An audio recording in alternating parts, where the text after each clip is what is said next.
everyone, I'm Kyle Devitt. This is part one of our chainsaw safety series.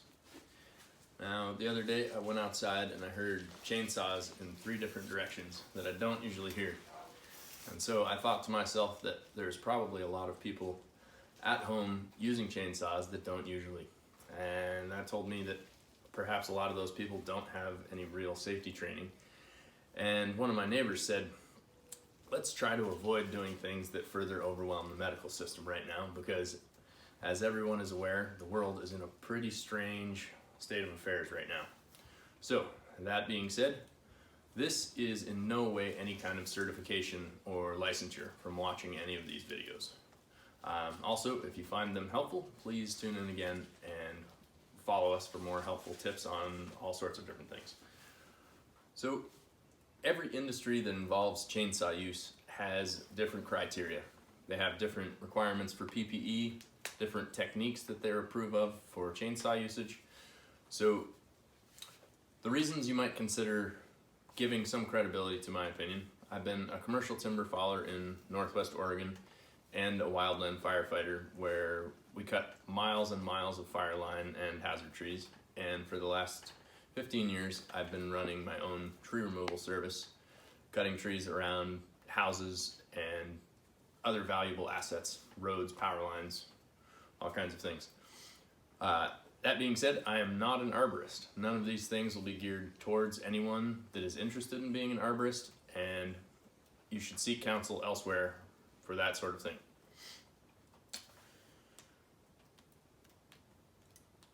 So the other thing, this is not one of those YouTube compilations of people screwing up really bad and crushing houses and vehicles and generally doing a really bad job and being really unsafe. You're not going to see that on this. There's plenty of videos on YouTube of people smashing houses with trees if that's what you're interested in watching. So that said, let's move on to some chainsaw basics. So the first element of chainsaw safety basics here is that this in no way replaces one-on-one, hands-on chainsaw training. In my opinion, that is absolutely what everybody needs to have. Short of that right now, I'll do my best to offer you some tips and techniques and things that will allow you to be safer if you choose to use a saw without that training. So I encourage everyone to get the manual for their own chainsaw, whatever they have, out and familiarize yourself with everything. They all have generally the same basic parts, but for simplicity's sake, right now, we'll just explore the things that are going to keep you from getting hurt, and then I'll go into the usage. So chain brake right here, this is something that you want to have on if you're walking around with a running chainsaw. You do not want to slam it on as soon as you let go of the trigger while it's still spinning fast. Let it idle down and then click it on while you're moving around. All right, the trigger mechanism and the choke and on-off switch, they vary a little bit chainsaw to chainsaw, but they all do basically the same thing. Gas and oil should be filled up at the same time no matter what. They should be consumed at the same rate. So if you have a full oiler, when your gas is out, your oiler isn't turned up enough. So every time you fill your gas, you should be filling up oil. Bar and chain, I hear a lot of different opinions about how tight chains should be, and people telling me that they should be locked down drum tight so you can't pull them up at all. I don't believe that. I think they should have a little bit of slack. This one right here feels about perfect to me, just so you can pull it up and see a couple of drivers. The different parts of the chain we'll go into when we talk about sharpening. Real briefly, we're going to touch on sharpening. Now, I personally don't feel like anyone can possibly cut safely or effectively unless they can sharpen well. So the level that your chainsaw use progresses can only be as quickly as you learn how to sharpen. I've spent 6 years trying to teach some individuals how to sharpen, and others have gotten it in just a couple of months. The easiest way to learn how to sharpen is to go and buy yourself 5 or 6 loops of chain and start trying. There's a lot of different things available. Hand filing, there's a lot of guides that you can put these in that will hold the proper angles. The angles that you're looking for are this direction and this direction. So whatever you get, you have to play with it until you get really good at it. There's a lot of electric chainsaw sharpeners out there. Some of them work well.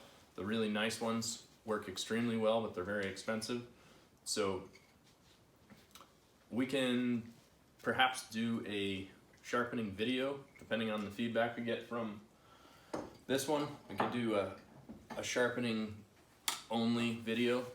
Again, it's a thing that takes a lot of practice in my experience, and really is the thing to spend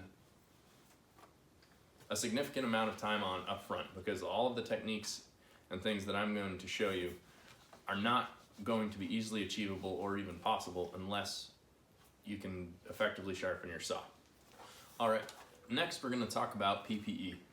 And for those of you unfamiliar with chainsaw use, that's personal protective equipment. All right. What that entails is good sturdy boots. Depending on the industry, there's a variety of different requirements. There's a lot available out there though. There's Kevlar boots, there's steel toe boots, generally a really solid pair of leather boots that have some resistance to being cut. Beyond that, it's really up to you, but good footwear is imperative. When people tell me that they cut in flip-flops, I really have a hard time, because that's really not right. First, a hard hat. They all different shapes and sizes, brims, no brims, anything that provides some protection from things falling from above, because that's most often where you're going to get hit by things in the woods. Some of them include eye protection and ear protection. If they don't, if it's just a hard hat, you need a pair of glasses and earplugs or ear muffs, whatever combination of things you feel comfortable with, as long as they protect you, and as long as the hard hat is good. Pair of gloves is a really good idea. Not everybody requires them. Personally, I wear them. I think they're a good idea, especially for when you're handling the bar and chain, or if you're taking the saw apart and putting it back together. The only times that I've been cut on a chainsaw is while it's been turned off and while I was sharpening or handling it. So they're a very good idea. Chaps, a lot of them have Kevlar strands in the center, so if you do let a spinning chain touch them, it binds it up really quickly and keeps your leg from being cut. This is one of the most common injuries. So these, no question, you need to have these.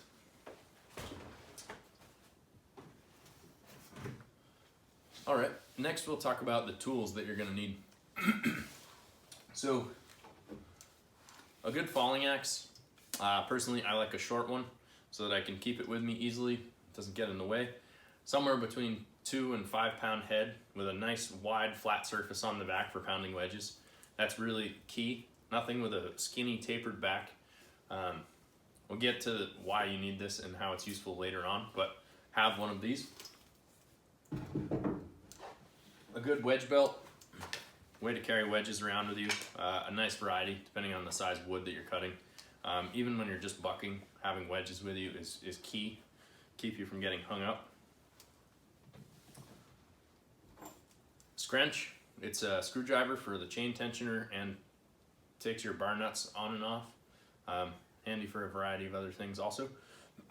Have to have one of these all the time on your person. Round file for sharpening, flat file for doing rakers.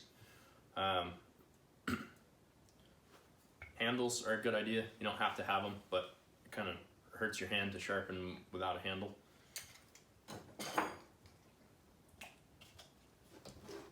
Mixing cup for 2-stroke oil. very handy. You can mix any size container of fuel and be accurate. You want 50 to 1. Most often, if you have a modern chainsaw, it's a 50 to 1 mix. So you just look at the number of gallons that you want to mix, whatever that be, and it shows you how much oil to add to it. So ethanol-free, high-octane gas is the only thing that I put in any of my small engines, and that's what I would recommend. Any kind of bar oil, the weight for the temperature is best. I just buy one weight when it's cheap and thin it down in the winter if I need to with a little bit of diesel fuel. Some people run vegetable oil. There's all kinds of things out there, but you have to have bar oil. Don't ever run your chainsaw without enough bar oil in it. Just a container. This semi-fancy one has a gas can and a bar oil container together in the same unit, so you only have to carry one jug around with you. It's not necessary, but it's pretty handy.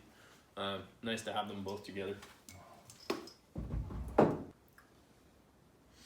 Alright, so now we're going to take a significant jump ahead. Now we're going to talk about what the wildland fire industry calls situational awareness. So that means all of the things around you while you're using a chainsaw. My assumption here is that if you're watching these videos, you're most likely already using a chainsaw. So I'm going to try to do some things to hedge against what injuries I can in this short video. So things like little animals, children, anything that might be in the way while you're working, you got to pay attention to. That means where you're placing your feet and what's up above you, what's all around you. No matter where you are or what you're doing, paying attention to the things that are around you. So if I'm walking into an area to do any kind of cutting, and right now we're going to talk about cutting something on the ground, it's very important that you're putting your feet where you can see them, first of all, so that you don't cut through something into your foot, and also that you're not trying to take steps where you're going to trip on things while you're using a chainsaw. You don't want to fall and then cut yourself because you've landed on a saw. You would feel like a fool and you'll be very, very injured. So portions of the bar that you want to avoid having come in contact with anything. The top corner of this bar, the top quarter, from here to here, this whole top corner, you do not want to touch anything ever. That will cause an immediate kickback. It's what they speak of when they say a kickback. It's that corner touches something and it gets thrown straight up towards your face. Hopefully not into your face, but it happens. That's a gruesome injury that nobody wants to deal with. So paying attention to where you put your feet. The next is body positioning. We're going to talk about cutting up something that's on the ground right now. So we'll say I'm going to cut up this piece of wood right here. Where the chainsaw is cutting, I want to be standing next to, not directly behind. So I want to be standing here, not here if I'm cutting. So like this, that way if anything comes in contact with this top corner, it gets thrown up over my shoulder and not up into my face. Alright? Alright, well that's where we're going to end this video. Please leave comments and questions below, and please subscribe to our channel to watch the next edition in the series. Thanks for watching, and hope it was helpful.